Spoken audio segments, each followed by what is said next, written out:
اللہ کے نام سے شروع جو نہایت مہربان اور رحم والا ہے۔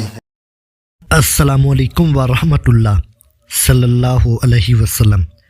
حضرت نوح علیہ السلام نے ان پر عذاب کی بد دعا فرمائی، جس کے نتیجے میں ان پر سیلاب کا عذاب نازل ہوا۔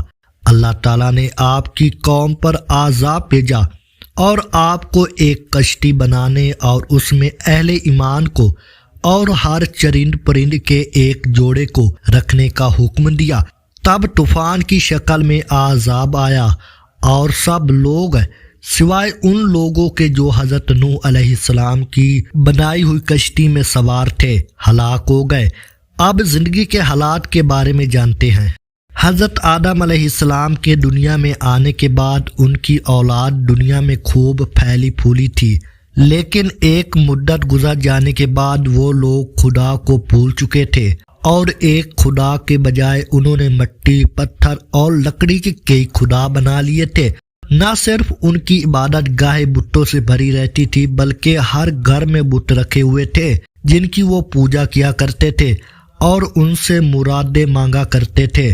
حضرت نوح علیہ السلام نے اپنی قوم کو اللہ تعالیٰ کے احسانات جتلا کر سیدھے راستے پر چلنے کی تلقین فرمائی اور بری راہ سے منع فرمایا جس پر چل رہے تھے، اور ان کو یہ بھی بتا دیا کہ اگر تم بتوں کو چھوڑ کر ایک خدا کی طرف رجوع نہیں ہوئے تو تم پر عذاب نازل ہونے کا خطرہ ہے، اور کہا کہ مجھے اللہ عز و جل نے تمہاری طرف اپنا رسول بنا کر بھیجا ہے۔ حضرت نوح علیہ السلام نے اپنی قوم کو اللہ عز و جل کے احسانات جتلائے اور کہا کہ تم کو چاہیے کہ ان بیکار بتوں کی پرستش چھوڑ کر ایک اللہ کی عبادت کرو، اور میں تم سے اس کی کوئی اجرت نہیں مانگتا، تمہاری ہی بھلائی کے لیے تم کو نصیحت کرتا ہوں۔ حضرت نوح علیہ السلام نے تقریباً 950 سال تک اپنی قوم میں واعظ و تبلیغ کی اور کوشش کی کہ وہ خدا کی عبادت کرے، مگر ان پر کوئی بھی اثر نہ ہوا۔ صرف چند لوگ تھے جو ایمان لائے۔ قوم کی یہ سرکشی اور نافرمانی دیکھ کر حضرت نوح علیہ السلام نے اپنے رب کو پکارا کہ اے اللہ عز و جل، میں تو اس قوم سے تنگ آ گیا ہوں، اب آپ ہی ان سے بدلہ لے۔ حضرت نوح علیہ السلام کی کشتی۔ اللہ تعالیٰ نے حضرت نوح علیہ السلام کو حکم دیا کہ ایک کشتی بناؤ، اور یہ بھی حکم دے دیا کہ دیکھنا اب کسی کی سفارش نہ کرنا، اب ان پر ضرور عذاب نازل ہو کر رہے گا۔ حضرت نوح علیہ السلام نے خدا کے حکم کے مطابق کشتی بنانے میں لگ گئے۔ جب کشتی بن کر تیار ہو گئی تو خدا نے حکم دیا کہ اپنے اہل یعنی خاندان اور ان لوگوں کو کشتی پر سوار کر لو جو مجھ پر ایمان لے آئے ہیں، اور ہر جانور کا ایک ایک جوڑا بھی کشتی میں رکھ لو۔ جب سب لوگ کشتی میں بیٹھ گئے تو خدا کے حکم سے موسلادھار بارش شروع ہو گئی، زمین پر پانی بہنے لگا اور حضرت نوح علیہ السلام کی کشتی پانی میں تیرنے لگی۔ پانی بڑھا تو حضرت نوح علیہ السلام نے دیکھا کہ ان کا بیٹا پانی میں ڈوبنے لگا ہے۔ آپ علیہ السلام نے اسے آواز دی کہ آپ بھی آ جاؤ، یعنی ایمان لے کر، تاکہ اللہ عز و جل کے عذاب سے بچ سکو، مگر اس نے جواب دیا تم جاؤ، میں کسی پہاڑ کی چوٹی پر چڑھ کر اپنی جان بچا لوں گا۔ پانی تھا کہ تھمنے کا نام نہیں لے رہا تھا۔ دنیا کے نافرمان اور سرکش لوگ اس سیلاب میں ڈوب گئے، حتیٰ کہ حضرت نوح علیہ السلام کا وہ بیٹا بھی ڈوب گیا، اور حضرت نوح علیہ السلام کی کشتی جودی پہاڑ کی چوٹی پر جا کر ٹھہر گئی۔ اب خدا کے حکم سے سیلاب تھم گیا اور زمین نے سارا پانی اپنے اندر جذب کر لیا۔ اب خدا نے حضرت نوح علیہ السلام کو حکم دیا کہ کشتی سے اتر جاؤ، تجھ پر اور وہ لوگ جو ایمان لائے ہیں ان پر ہماری رحمتیں برکتیں نازل ہوں گی۔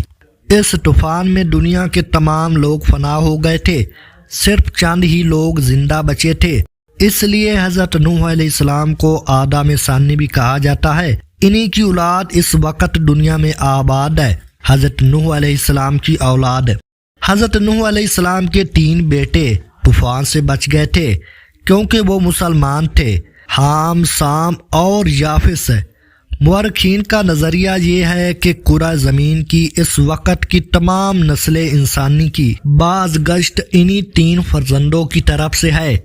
ایک گروہ حامی نسل ہے جو افریقہ کے علاقوں میں رہتے ہیں، دوسرا گروہ سامی نسل کا ہے جو مشرق اوس اور مشرق قریب کے علاقوں میں رہتے ہیں، اور یافس کی نسل کو چین میں آباد سمجھتے ہیں۔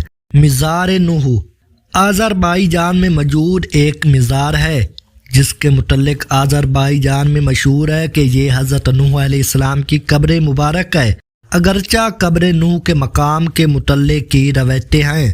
طوفان نوح تمام کرہ ارض پر آیا تھا یا خاص خطے پر؟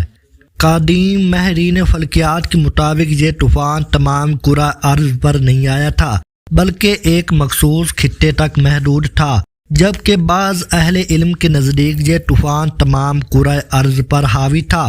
زمین پر ایسے کئی طوفان آئے جن میں سے یہ ایک تھا۔ عرب جہاں قوم نوح آباد تھی، اس کی سرزمین کے علاوہ بھی بہت سے مقامات میں بلند پہاڑوں پر ایسے حیوانات کے ڈھانچے اور ہڈیاں باکثرت پائی گئی ہے جن سے متعلق علم تحقیقات الارض یہ کہتے ہیں کہ یہ صرف پانی میں ہی زندہ رہ سکتے ہیں۔ ان باتوں کو دیکھتے ہوئے اہل تحقیق کی یہ رائے ہے کہ طوفان نوح تمام کرہ ارض پر آیا تھا۔ قرآن پاک کے مطابق نوح علیہ السلام کی کشتی جودی پہاڑ پر آ کر ٹھہری۔ جودی پہاڑ مشرق کے ترکی میں واقع ہے جو برف سے ڈھکی ایک چوٹی ہے۔ آرمینیا کی سرحد سے 300 کلومیٹر کے فاصلے پر یہ واقع ہے۔ تو دیکھا دوستو، آپ نے جس قوم نے اللہ تعالیٰ کی نافرمانی کی اس پر اللہ پاک نے اپنا سخت عذاب بھیجا اور وہ تمام لوگ تباہ و برباد ہو گئے، اور جو لوگ اللہ پر ایمان لائے اور نوح علیہ السلام کی کشتی میں سوار ہو گئے وہ آج بچ گئے، اور انہی کی نسل سے آج یہ دنیا آباد و قائم ہے۔ یہ دنیا ایک طوفان ہے اور شیطان ہمیں بھٹکانے والا ہے، اور انبیاء کرام ہمارے لیے کشتی نوح ہے۔ جس نے انبیاء کرام علیہ السلام کی پیروی کی، اللہ تعالیٰ کے احکام کو مانا، وہ بچ گیا اور وہ دنیا و آخرت میں کامیاب ہو گیا۔ تو امید کرتا ہوں دوستو آپ کو یہ واقعہ پسند آیا ہوگا، اور اپنے بچوں کو لازمی اس طرح کی سچی اور اسلامی واقعات والی ویڈیوز دکھایا کرے اور خود بھی دیکھا کرے تاکہ انہیں بھی پتہ چلے کہ ہمیں یہ دین کتنی مشکلات کے بعد ملا۔ تو امید کرتا ہوں کہ آپ کو میری ویڈیو پسند آئی ہوگی۔ اگر ویڈیو اچھی لگی ہو تو ویڈیو کو لائک کرے، شیئر کرے اور اپنی قیمتی رائے کے اظہار کمنٹ باکس میں ضرور فرمائیے گا۔ تو ملتے ہیں دوسری ویڈیوز میں، تب تک کے لیے اللہ حافظ۔ میری دعا ہے کہ اللہ پاک ہم سب کو سیدھے راستے اور نیک اعمال کرنے کی توفیق عطا فرمائے، اور ہم سب کو دنیا و آخرت کی تمام خوشیاں نصیب فرمائے، اور اللہ عز و جل ہماری تمام نیک جائز حاجات پوری فرمائے۔ آمین ثم آمین۔ فی امان اللہ۔